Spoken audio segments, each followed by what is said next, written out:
السلام عليكم ورحمة الله وبركاته. soo dhowaada walaalayaal. saaka haddii ilaahay nabad ku soo kiciyey alxamdulilah dheh.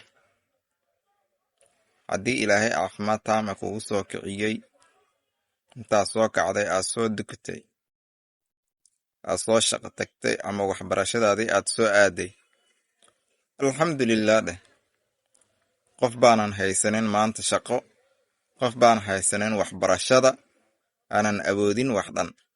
qof baa jiifa sariirtii adi aa ka soo kacday aa ka soo danaysatay aanan ka kici karin oo weli jiifa oo ku ducaysanayaa ilaahu mar iga kici sariirtan. adigina ilaahay caafimaad taamo ku siiyey, shaqadaadaa soo aaday, waxbarashadaadaa soo aaday, alxamdulilah ma lihid ee ilaahay ugu shukri. alxamdulilah dheh.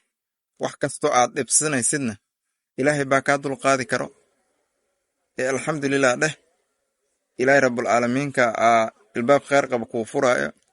qof aan dhib sheeganaynin ma jiro maanta. qof kastoo wax buu sheeganayaa ee ilaahay qof kastoo meeshii cariga ka haysto ilaahay ha ka bixiyo. asalaamu calaykum waraxmatullaahi wabarakaatu.